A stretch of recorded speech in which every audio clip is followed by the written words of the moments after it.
Hello, today for something different. I'm going to do something to celebrate the fact that I've already uploaded more than 1000 videos to my channel. Okay, yes, more than 1000, almost 5 years around this channel, okay?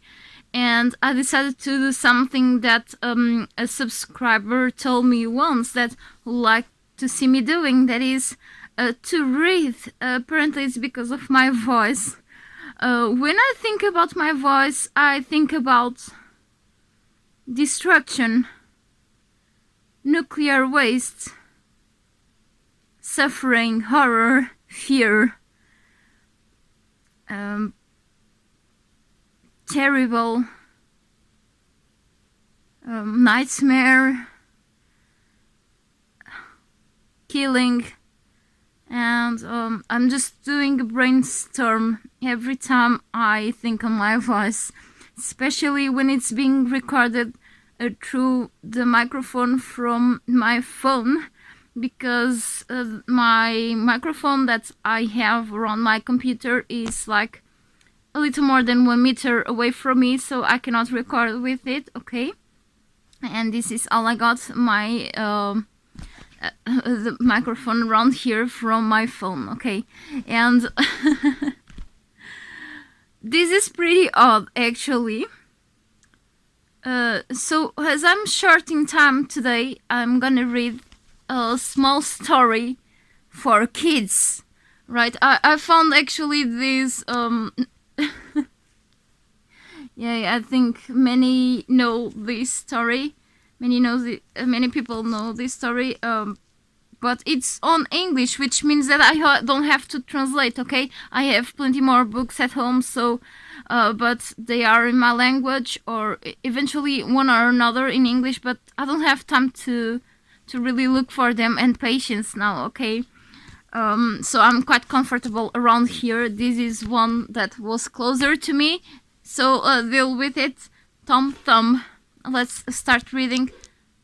My cat is starting to make noise outside. He is going crazy with his plushy toy with the rat. So this Ladybird book belongs to, and there's my full name on it that I wrote. I want to mention that this this book is from like around the 90s, 1993 or 95 or something, but it's such well preserved. It's kind of crazy. It's such in good conditions. Maybe when my little nephew starts learning English, I'll read him this story, but for now it's all for you, okay? And eventually I'll show you the pictures of the story. So let's start, okay? Shh. There was once a woodsman and his wife who were very sad because they had no children. Well, I will be sad if I had children, okay? I don't want to have kids, so I'm good this way, even though I have to take care of my nephew because, yeah. If only we had a child to love, said the wife. I wouldn't mind if you were as small as my thumb. Time passed, and at last they had a son, which made them both very happy. Yay! Strangely enough, the boy never grew any bigger than a man's thumb, and so they called him Tom Thumb. It was supposed for the kid to be at the same size as the woman's thumb, not the man's thumb. Probably they have different sizes, but as you can see here on the picture, both man and woman have similar hands, so I don't think there's a big deal about it. There's the little guy, Tom. Okay, so let's keep going. One day, ow! He just my shoulder. Okay, it's better like this. One day, as Tom's father set off for work, he said, if only Tom were bigger, he could drive the cart into the forest for me. Okay, so the father wants him to work for him, a child child labor is totally wrong, okay? Leave the kid alone. He's like the size of your thumb. You don't need to wish him to work for you, but okay. Tom looked at his mother. I can do it anyway, he said. If you will harness the horse, Mother, I will show you how. Tom's mother did as he asked. Now put me in the horse's ear, said Tom. I will tell him which way to go. Okay, I hope the horse understands English. So off went the cart with Tom tucked in the horse's ear. When Tom said, turn left or turn right, the horse did just that. So you can see the pictures of the horse around here and the horse with the cat, the cart. I mean, not with the cat. So yes, cool. Two men who were walking in the forest were surprised to see a horse and cart going along without a driver. They followed the cart to see where it went. When the cart stopped, the two men were amazed to see Tom's father lift him down the horse's ear. What a clever little fellow that is, said one of the men. Will you sell him to us? See, the cat it keeps making noise. I don't know if the microphone from the phone is going to capture anything, but it's okay. I will never sell him, said the woodsman proudly. He is my son. Okay, so there are these two guys. I won't sell my kid either to these two guys. They are dressed like a clown. Yeah, exactly. But Tom whispered, Go on, father, let me go with them. It will be an adventure, and I know I can get home soon. The woodsman didn't want to, but at last he sold Tom for a lot of money. Holy crap! Did you really sell your kids to strangers? What kind of father are you? Just because you need money? But okay, he trusted his kid, so he really thought he'll be back home alive. One of the men put Tom in his pocket, saying, We can put him on a show in the towns. He's going to make us rich. Then they set off. Totally wrong to, this is just human trafficking, okay? A child, you just buy from someone else a child like it was an object, and you expose it to the public for their own entertainment and for your own materialistic interest. That's so wrong. Towards evening, Tom called out, Please put me down so that I can stretch my legs. When the man put him down on the floor, on the ground, Tom ran straight off and hid. The man looked everywhere, but he had disappeared. Oh, there it goes, your business. So, the pictures, okay, the kid running away, the kid on the guy's pocket, such. Tom looked for somewhere. Okay, I have to repeat this. I'm sorry. Tom looked for somewhere safe to sleep. He soon found an empty snail shell and curled up inside it. Just as he was falling asleep, he heard voices nearby. Two thieves were talking. We'll sneak into the parson's house and steal his money, said one. Take me with you, said Tom in a loud voice. I can help you. The men were puzzled. They could hear a voice, but they couldn't see anyone. They were astonished when they found the tiny boy. So there's the kid laying down, okay, resting inside of a snail's shell, okay, and the two thieves were talking and didn't know where the voice came from, right? So keep going. I can get. Now the kid is helping the thieves robbing stuff from someone's house. That's totally wrong. Okay, you don't teach these things to your kid. Okay, from this book is kind of dangerous. It has a lot of crimes described around here. I can get in through a crack in the window, said Tom, and can throw the money down to you." The men agreed to take Tom with them and see what he could do.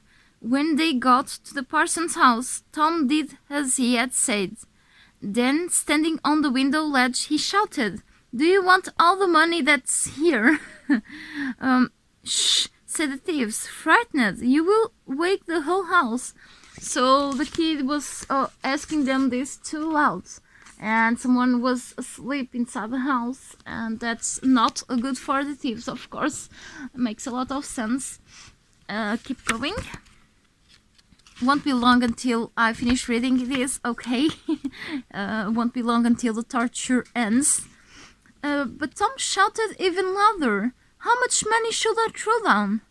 The noise woke the cook, who was sleeping in the next room. So there's the cook, the woman really scared. She just woke up with the noise from Tom. While the cook got up to look around, Tom ran off to the barn. There he settled down to sleep in the hay. By the time the cook got downstairs, the thieves had run away and there was no sign of Tom at all. So Tom sleeping and the thieves running away. Okay. Next morning, the cook went to milk and feed the cow. She picked up the very bundle of hay that Tom was sleeping in. Tom woke up to find himself being tossed up and down in the cow's mouth. Oh crap. He landed in the cow's stomach with all the hay. "Stop eating," yelled Tom. "I'm getting smothered." The cook was so startled to hear a voice coming from the cow's mouth that she ran to the parson. "Help," she cried, "the cow's talking." So you can see here the cow. Looks like she's saying stop eating, but the cow itself is eating.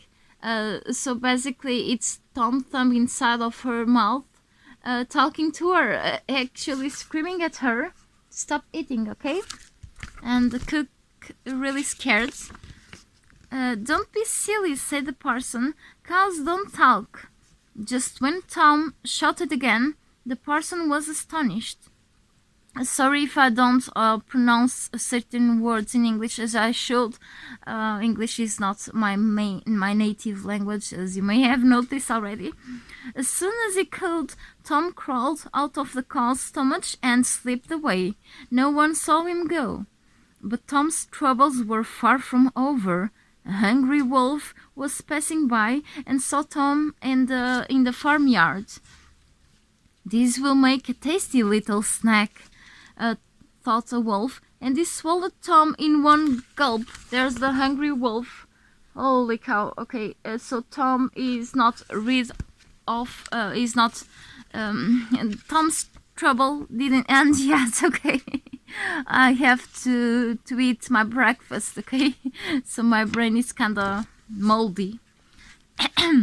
So, clever Tom quickly thought of a plan. "Wolf," he called, "if you are still hungry, I know where there is lots of food." And he told the wolf how to get his very own house, to his very own house, which was not far away. That's kind of crazy. So this silly kid, silly but probably smart, is telling a hungry and dangerous wolf to get it to his house where his parents are. Is he crazy? He wants the wolf to eat his parents because they sold them for money, because they sold him for money to rich people. No, that's not what's gonna happen, okay? When they got there, Tom said, "Just crawl through the drain and you'll be in the kitchen where there is always plenty to eat." Okay, cool. The drain was quite small, but the wolf squeezed and pushed and just managed to get through. So there's the wolf in here, okay, running to his house, and the drain thing. In the kitchen, the wolf ate so much that when he tried to crawl back through the drain, he was much too fat. Then Tom began to shout and sing at the top of his voice. His parents came to the kitchen door to see what all the noise was about. "It's a wolf," said Tom's father. "Where's my axe?" Holy cow, no. His father became violent. He's just a wolf. He's like, he has a full belly. He doesn't want to beat you, so leave him alone. Actually, bring the axe. Wait, father, shouted Tom. It's me. I'm here inside the wolf's stomach. So here, by the kitchen, you see the scene. I like actually the art of the book. It's quite nice, and I like the coloring, and the story itself is they use simple words because this is supposed to be for kids. Yes. Tom, cried his father, don't worry, we'll save you. Tom's father picked up his axe and hit the wolf over the head. Then, very carefully, he cut a little hole in the wolf's stomach. Holy cow! This is a little too much for you kids, okay? A little too much. It's a little violent, so it doesn't mean that it will make you violent, okay? Just a little scared, nothing else. Don't worry. So I'll jump, Tom. Be safe and sound. I told you I'd be back soon, father, he laughed. Tom's parents were overjoyed to see him. We'll never part with you again, said his father, not for all the money in the world. Oh, nice. And I will never leave home again, promised Tom. I've had enough adventures to last a lifetime.